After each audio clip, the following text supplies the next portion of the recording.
নমস্কার, আপনাদের সবাইকে স্বাগত। আজ আমি কথা বলবো ১৯৯৫ সালের সেই ছবি নিয়ে, যাকে ঘিরে বলিউডে সে সময় উন্মাদনার শেষ ছিল না। কিন্তু মুক্তির পর যা এক বিশাল বিপর্যয় বা ডিজাস্টার হিসেবে প্রমাণিত হয়। ছবির নাম ত্রিমূর্তি। মুক্তা আর্টসের মতো বড় ব্যানারের ছবি, সুভাষ ঘাইয়ের তত্ত্বাবধান, জ্যাকি, অনিল, শাহরুখের মতো মেগাস্টার কাস্ট, তাও কেন এই ছবিটা চলল না? পর্দার আড়ালে আসলে কি খিচুড়ি পাকছিল? চলুন শুরু থেকে শুরু করা যাক। গল্পটা শুরু হয় খলনায়কের আকাশচুম্বী সাফল্যের পর। সুভাষ ঘাই তখন ভাবলেন যে মুক্তা আর্টসকে শুধু নিজের পরিচালনার মধ্যে সীমাবদ্ধ রাখবেন না। তিনি চেয়েছিলেন যশরাজ বা ধর্মা প্রোডাকশনের মতো তার কোম্পানিকেও বড় করতে, যেখানে নতুন নতুন পরিচালকরা এসে কাজ করবেন।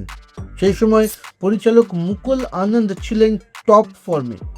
অগ্নিপথ ফ্লপ হলেও হাম আর খুদা গবা দিয়ে তিনি নিজের জাত চিনিয়েছিলেন। সুভাষ ঘাই আর মুকুল আনন্দের এই কোলাবোরেশন ছিল সেই সময়ের সবচেয়ে বড় খবর।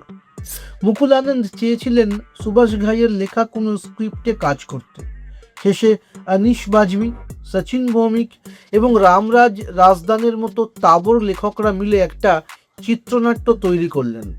কিন্তু সমস্যা ছিল গল্পের প্লটে। তিন ভাইয়ের গল্প, যারা মায়ের অপমানের বদলা নেয়। এটা ঠিক রাম লাখানের কার্বন কপি মনে হচ্ছিল।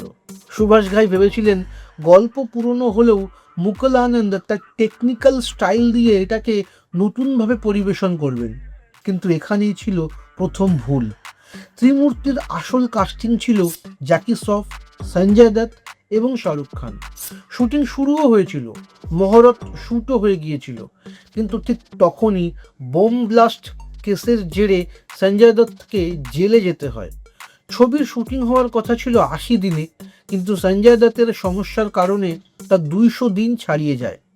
সঞ্জয় দত্ত জেল থেকে চিঠি লিখে সুভাষ ঘাইকে অনুরোধ করেন যেন অন্য কাউকে নিয়ে ছবিটা শেষ করা হয়।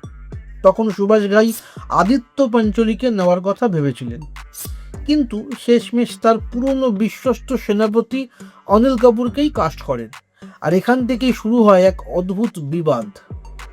আদিত্য পাঞ্চলি এই সিদ্ধান্তে খুব রেগে যান। অনিল কাপুরের কাছে তখন উড়ো হুমকি ফোন আসতে শুরু করে। পুলিশ তদন্ত করে জানতে পারে বোম্বের এক নামী হোটেলের রুম থেকে আদিত্য পাঞ্চলি নিজেই কোনো গুন্ডাকে দিয়ে এই কাজ করাচ্ছিলেন। পরে অবশ্য আদিত্য ওর হতাশা স্বীকার করে ক্ষমাও চেয়ে নিলে অনিল কাপুর বিষয়টা আর বাড়াননি। তো যাই হোক, আমরা গল্পে ফিরি। সুভাষ ঘাই যখন ছবির প্রথম এডিট দেখলেন, তিনি আঁতকে উঠেছিলেন। তিনি তার বন্ধুদেরকে বলেছিলেন এই ছবিটা মনে হচ্ছে ফ্লপ হবে। কারণ কি ছিল? মুকুল আনন্দ ছবিটাকে টেকনিক্যালি খুব ব্রিলিয়েন্ট করতে চেয়েছিলেন। প্রচুর স্পেশাল এফেক্ট, হেলিকপ্টার সিকোয়েন্স আর ভিএফএক্স এর চক্করে ছবির যে ইমোশন, সেটা কোথাও হারিয়ে গিয়েছিল। তাছাড়া শাহরুখ খানের মতো সুপারস্টারকে এই ছবিতে একদম নষ্ট করা হয়েছিল। তখন চারিদিকে ডিডিএলজের ক্রেজ, মানুষ শাহরুখকে রাজ মালহোত্রা হিসেবে দেখে ফেলেছে। কিন্তু এই সিনেমায় তাকে এমন একটা অদ্ভুত ক্যারেক্টারে দেখানো হলো, যা না ছিল পুরোপুরি অ্যাকশন, না ছিল রোম্যান্টিক। এমনকি ছবির গানগুলোও খুব একটা জনপ্রিয় হয়নি। কারণ সে সময় লক্ষ্মীকান্ত এবং প্যারেলালের মধ্যে একটা বিবাদ চলছিল। তারা একে অপরের সাথে কথা পর্যন্ত বলতেন না। ফলে মিউজিকের কোয়ালিটিও অনেকটা পড়ে গিয়েছিল। ত্রিমূর্তি সিনেমার ব্যর্থতা শুধু একটা ছবিকে ডোবায়নি, এটা সুভাষ ঘাইয়ের আরও একটা বড় প্রজেক্টকে শেষ করে দিয়েছিল। সুভাষ ঘাই, শাহরুখ খান এবং জ্যাকি শ্রফকে নিয়ে শিখর নামে আরও একটি ছবি বানানোর পরিকল্পনা করেছিলেন।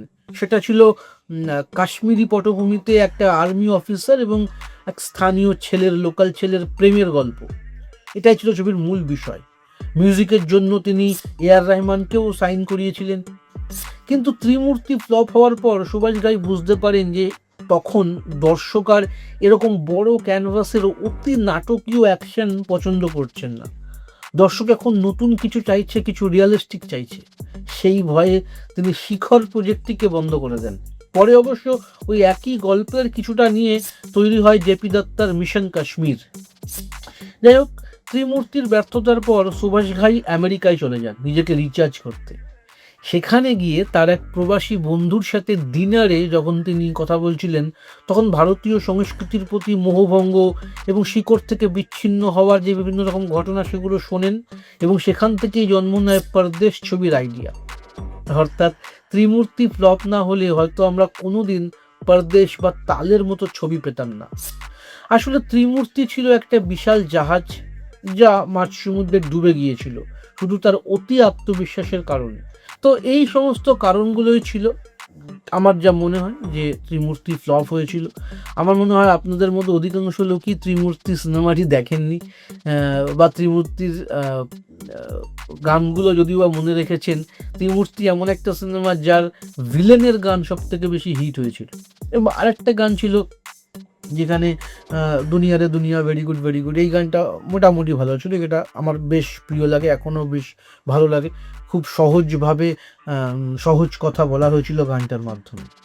তো ত্রিমূর্তি ফ্লপ হয়েছিল, এবং ফ্লপের কারণগুলো যতটা সম্ভব আমি জানি, আমি আপনাদেরকে বললাম আমার যা মনে হলো।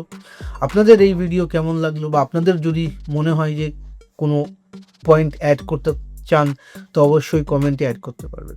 ধন্যবাদ, আজকের ভিডিও এই অবধি।